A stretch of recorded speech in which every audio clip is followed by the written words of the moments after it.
Well, hello there, gunfighters.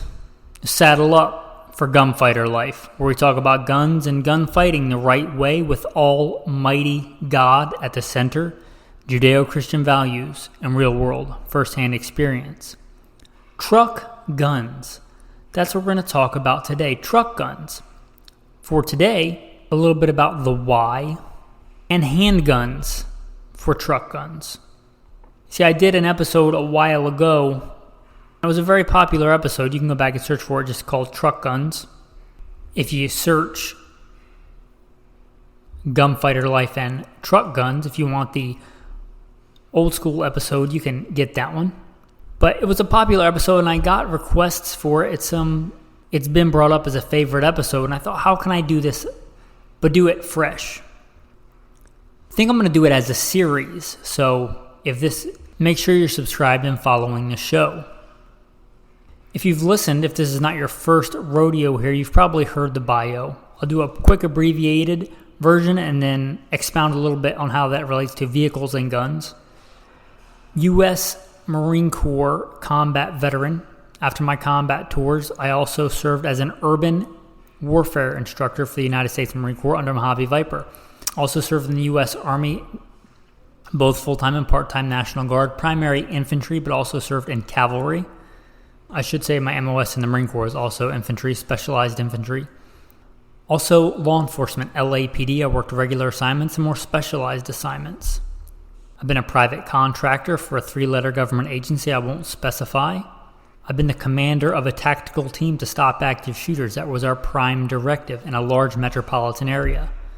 Professional gunfighters there to stop active shooters. I was blessed to be the commander of that. There's a few other things in my bio, but I think for vehicle guns, truck guns, that's mostly what I'm going to talk about. I may bring some other stuff into the episode, but as you might imagine, in the Marine Corps, both in actual service and, well, I guess still actual service, but in my time as a warfare instructor, urban warfare for a Mojave Viper, you might imagine there was quite a bit of convoy operations and urban operations having to do with vehicles and getting out with weapons and using weapons in an urban environment and in conjunction with vehicles, mounted, dismounted.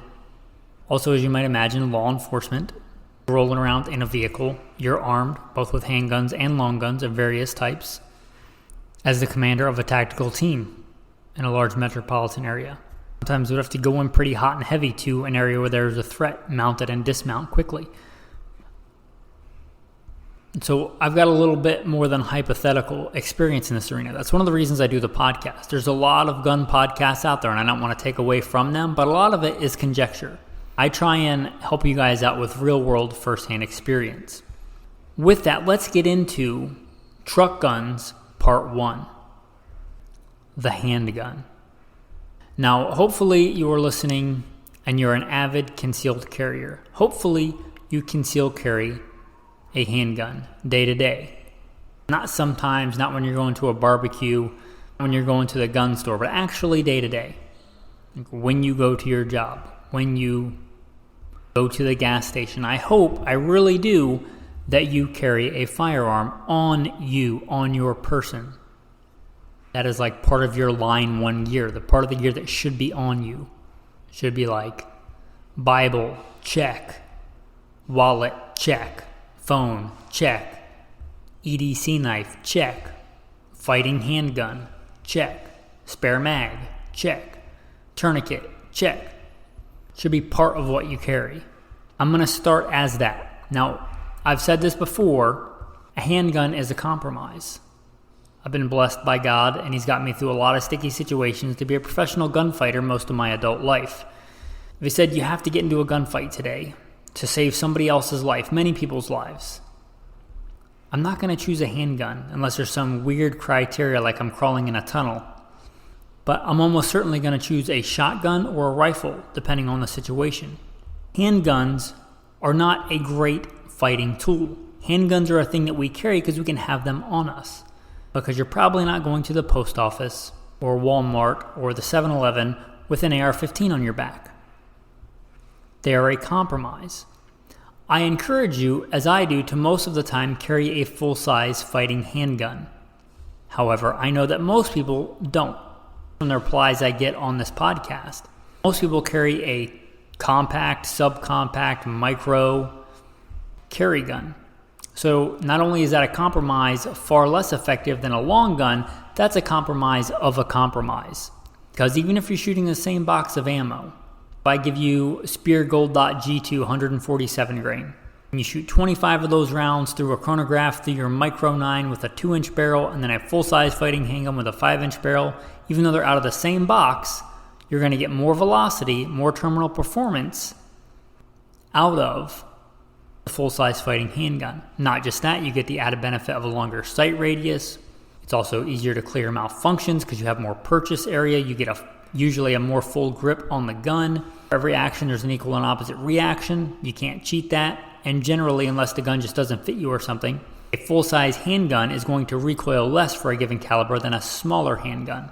For all those reasons and a few others, I encourage you to carry a full-size fighting handgun. But again, a lot of people don't. A lot of people are going to carry that micro, compact, subcompact genre. If that is you, you might look at a full-size fighting handgun in your truck for a truck gun. And I'm talking full-size, and I think full-size is a 5-inch barrel. Talking an STI 2011, a Glock 34, something in that size range, a full size, a M17. Now this is the reason I really like, if you're going to carry a gun and you're not going to carry a full size, carry a compact or a subcompact, because a lot of times you get magazine interchangeability. For instance, if you carry a Glock 26 and your truck gun is a Glock 34, you can use those mags. You can use the bigger mags in the smaller gun, and there's mag one-way interchangeability. If you step down to a Glock 43, then the Glock 43 mags don't work in anything else, and unless it's like a 43X, the standard Glock mags are not going to work in that small gun. The same with if you carry a subcompact SIG 320. Your M17 mags will work in that. It will not work in a SIG 365. The whole point of those micros, they're thin, which means they can't take a regular double-stack magazine. So that might skew you to carrying like a Glock 26 or a 320 subcompact as opposed to a 365 or a Glock 43 or even a Glock 42. But either way, if you're doing that, it kind of makes sense, because if you're carrying that gun, it should mean that you really like that platform, because that's the gun you're trusting your life to get the bigger version. So if you're carrying that 320 subcompact, to have a big version of it, even a competition version of it, because you're not concealing it. Fast and accurate is an advantage here. And accessorize it if you want. Carry this gun ready in your vehicle with a light on it if you want, with the extended mag if you want, with a good quality optic if you want. Again, you're not concealing it. But again, my primary thing is if you carry a compact, subcompact, carry a bigger version of that gun. That makes the most sense. But that may not work for you. Let's say you normally carry a Glock 42. That's my wife's go-to carry gun. Not to say you're effeminate if you carry a Glock 42. But the point of that is that if you carry that Glock 42 and 380, you're probably not going to get a giant 380. You're probably going to get a different caliber altogether. And even if you got a bigger 380, still not great. So interchangeability of pretty much anything is out the window at that point. So if you're not concerned with like a bigger version of a similar gun and you're stepping up in caliber, you may want to step up even bigger, right? You may want to step up to a 45 or a 10 millimeter. I'm a big fan of the 9 millimeter. I switched to it way back in the day when everybody thought you had to have a 40 or a 45, and I ran the gambit and I did a bunch of shooting and I did my own testing, and I realized for most things, for me, on the street, I should mention as a cop I worked regular assignments and more specialized assignments, and I worked some of the nastiest streets in the country. By God's grace, he got me through that in one piece, not because I deserved it, but because he was looking out for me.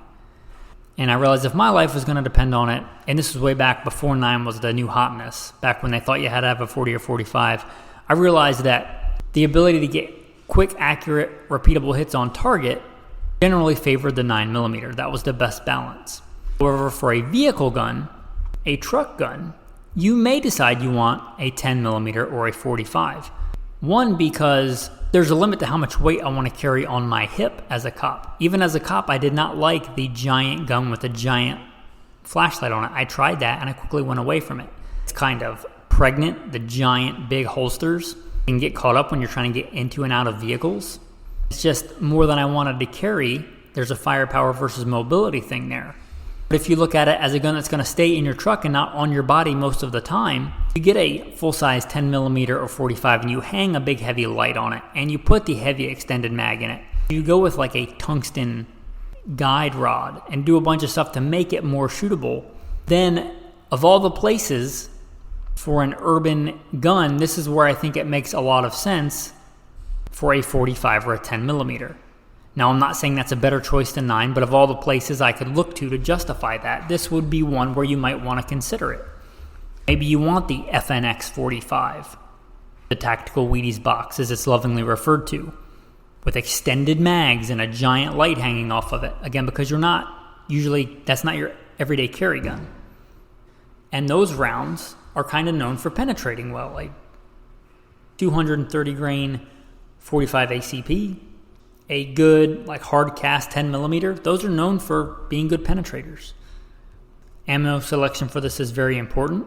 You could get a poor load in a 45 that penetrates less than a good load in a 9mm, but if we compare apples to apples and fair to fair, then I think you might look at this. Either way, if it's a vehicle handgun, you're no longer in that compromise of a compromise. Yes, you're compromising that you only have a handgun. But at least it's not a baby handgun. At least it's not a compromise of a compromise. At least you're not taking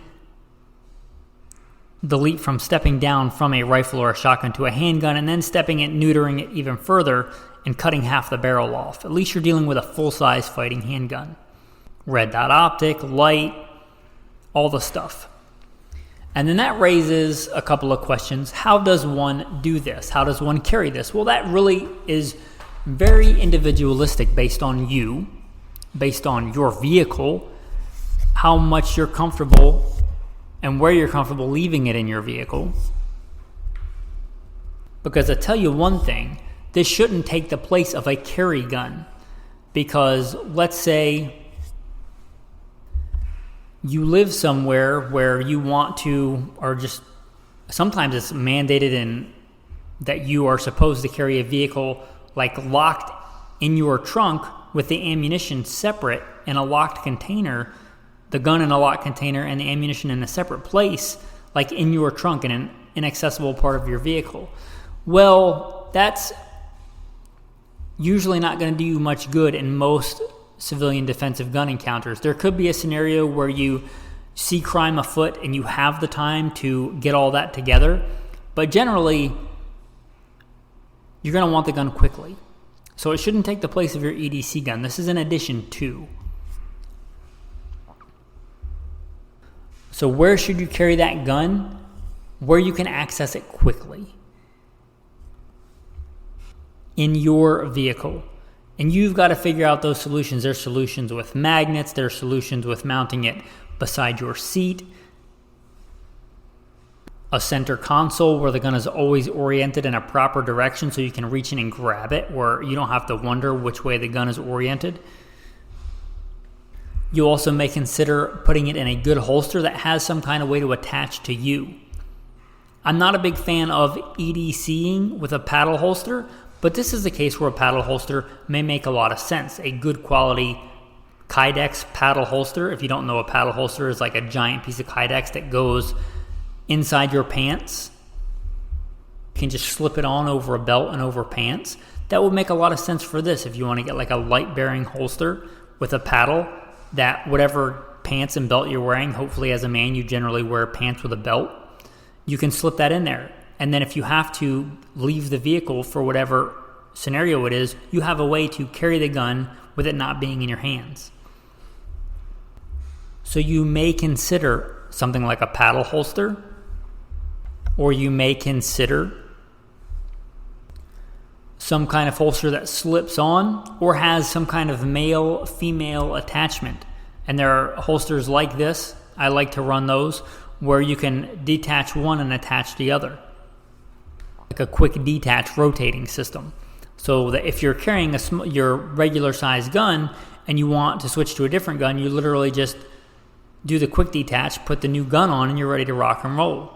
If it doesn't take the same mags, you may look at a similar system. They do make mag pouches that can clip on your belt or that have a similar paddle system where you slip them on so that you have this gun and at least one spare mag. You might as well have several in your vehicle because you're not carrying them.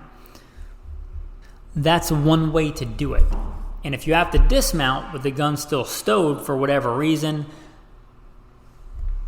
you have to leave your vehicle, it breaks down, you are in civil unrest or rioting and looting, they are literally destroying vehicles, and sooner or later they're just going to be at your vehicle, so you might as well ditch it and bug out on foot. And you want a way to have that gun, maybe throw a coat over it, but have it ready and accessible. That's probably your best bet. And also you can keep it in, let's say, the center console in that Kydex holster with the trigger safely protected, hopefully with the muzzle safely protected and oriented in a proper manner. That's one solution. Another one could be something we used and was often used in law enforcement and tactical operations, and that's the bailout bag. You may decide you want some kind of bailout bag. Now you can go uber tactical if it's hidden, or you can go very conservative gray man, something that looks like, let's say a fly fishing bag or an old gym bag, but it has all your tactical gear in it. Or you can go with a tactical kit with purpose-built, magazine pouches and stuff, and do what I would call urban camouflage, like throw an old jacket over top of it. Or throw it inside a bigger, old, beat-up looking gym bag you can get at Goodwill if you don't have one, and throw some dirty socks on top of it, literally. And put your tactical bag inside of it so you can grab it out of there, and people looking in your vehicle aren't going to think there's anything in there but a dirty gym bag. But you have your bailout kit. Maybe bailout kit should be its own episode. Maybe it will be. Let me know. If you're listening on Spotify, there's a thing on there to ask me a question. You can say, hey, I'd like a bailout bag episode. I'd like to know what that entails, because I'm not going to do all that entails here. Or you can go to Patreon. Now, I would be very humbled and blessed if you want to support the podcast and become a patron. However, even if you don't, you can go to the Patreon page. There should be a link in the show notes. You can scroll through. Most of that stuff is just for patrons, but there's an open post that says questions in big red letters. You can ask me a question on there. About this, about truck guns, about whatever. But if you want that, let me know. But anyway, getting back to the bailout bag.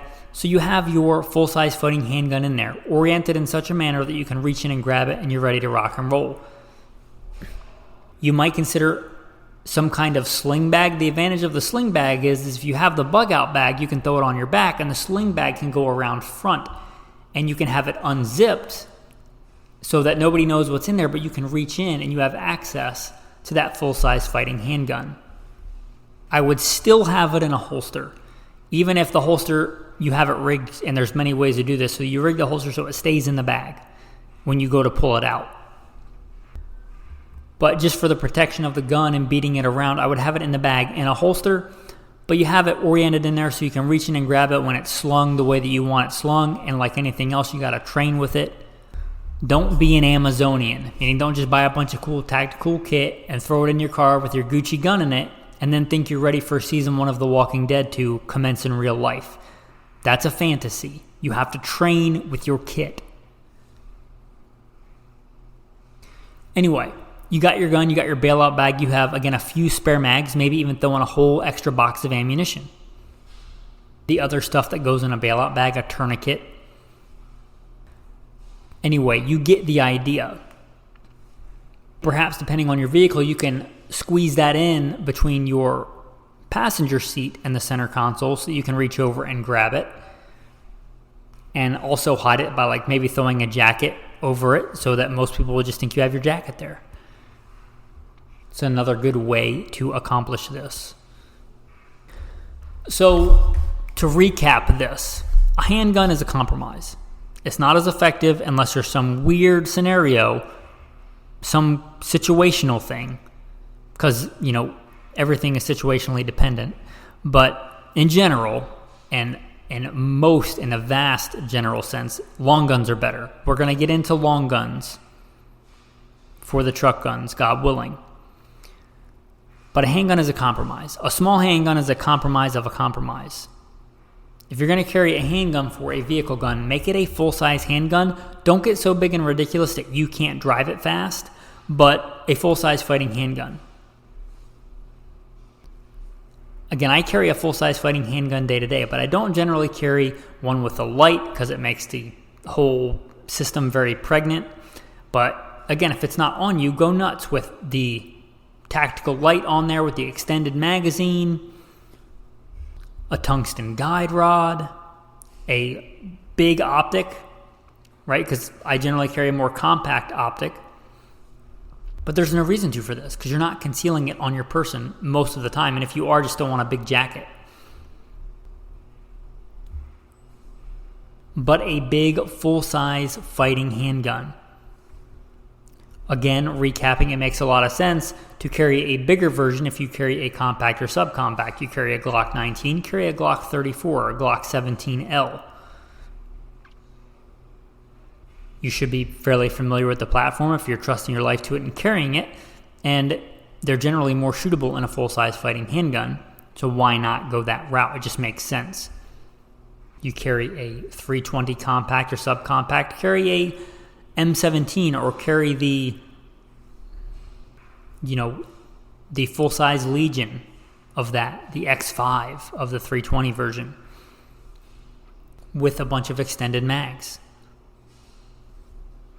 Or again, if you carry a J-frame revolver, or you carry something like that, a 380, where you're just not going to get a bigger version of that realistically. I mean, you could get a little bit bigger. You could carry like a PPK, which I think would be a horrible choice for this.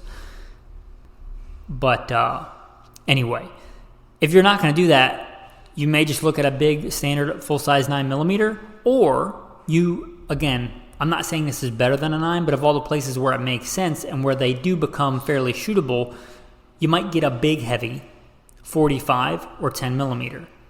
There is some ballistic advantage there, especially when you get into a big, heavy, full-size handguns with lights, because that's basically attaching a big, heavy weight on the end of your gun, which helps keep the muzzle down. As you may have noticed, since I didn't mention it, I'm not a fan of the 40, but if you're that guy, run the 40. It is what it is. Also, 357 SIG would be a decent choice for this, especially in a full-size, longer barrel or even extended barrel, long slide. You're going to get even crazier velocities in that. Also very important for this, and I guess this is not a recap, I should have mentioned it, really, really think about your ammo selection.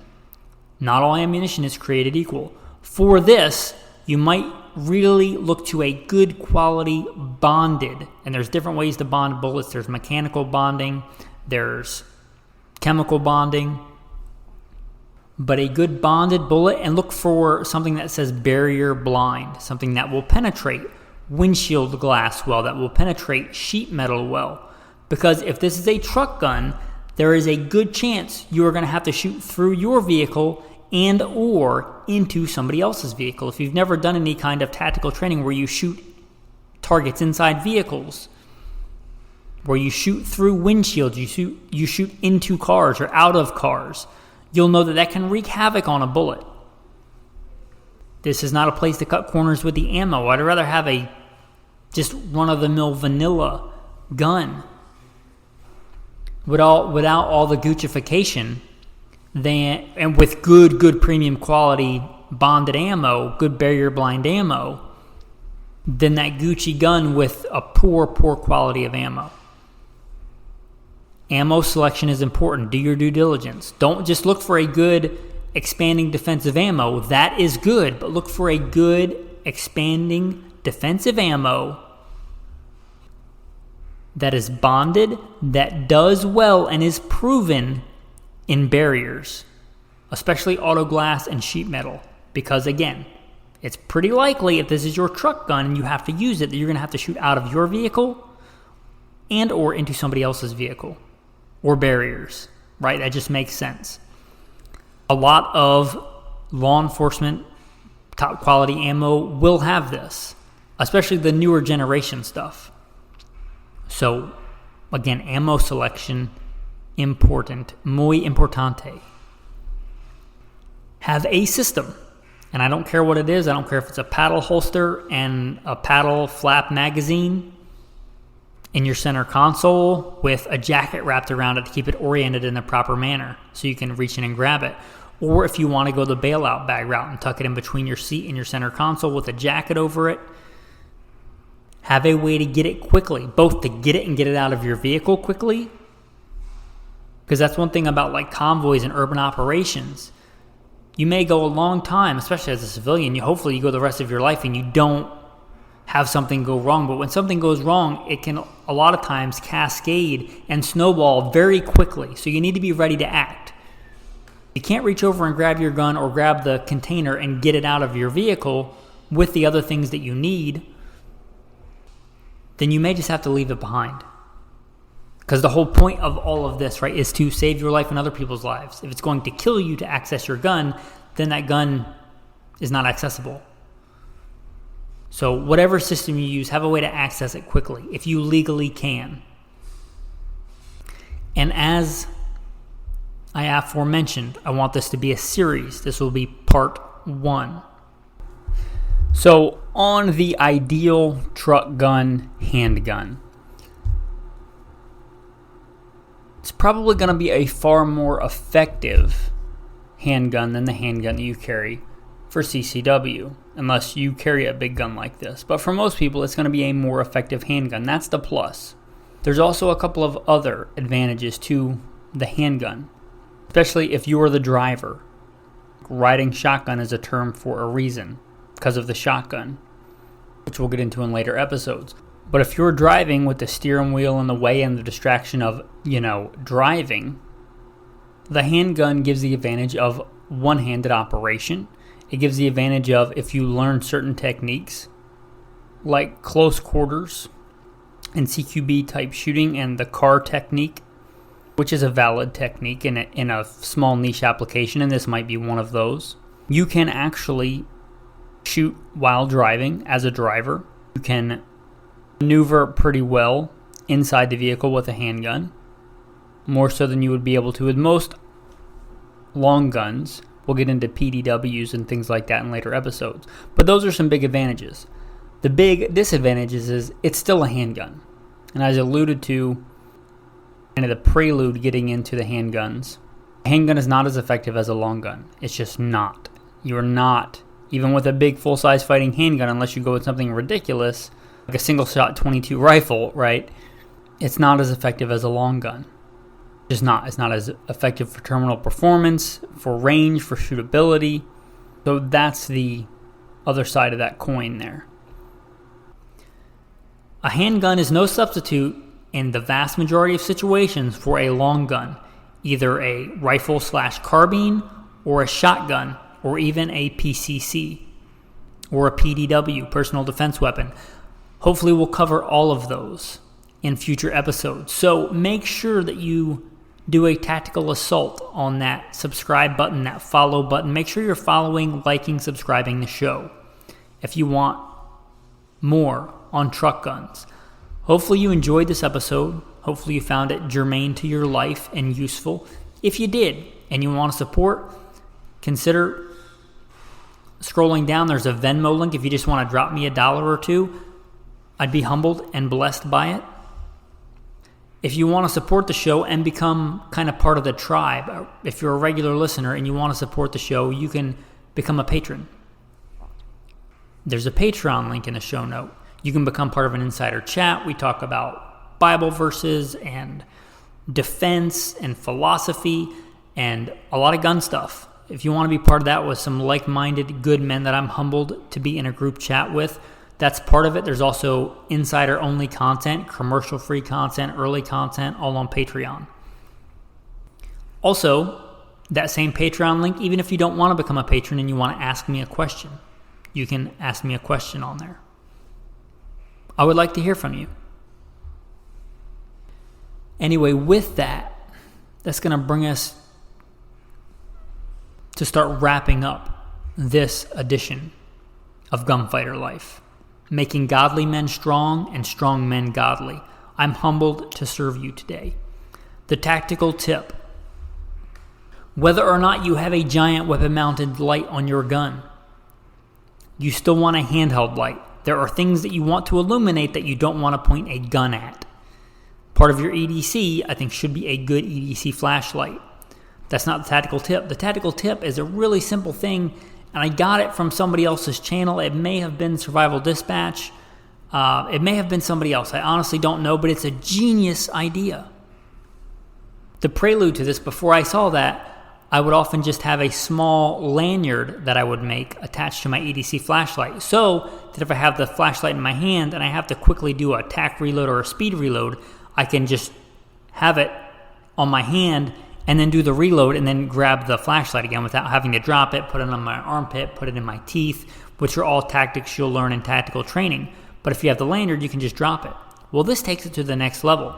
You can buy a cheap piece of like bungee cord, a shock cord, stuff that goes inside tent poles, and you can make a lanyard and you can loop it around the backside of your hand so that you can literally have your hands open and free. You can fight, you can punch with it, you can be walking with it in your hand, and it's going to stay in your hand. Genius. You just wrap it from the back part of the flashlight where the clip is to the front part of the flashlight for most EDC flashlights and clip it on, and it stays in your hand. Genius. Anyway, that's your tactical tip of the day. Your tactical verse of the day. I'm going to read starting in Exodus 23 for the tactical verse of the day. You shall not circulate a false report. Do not put your hand with the wicked to be an unrighteous witness.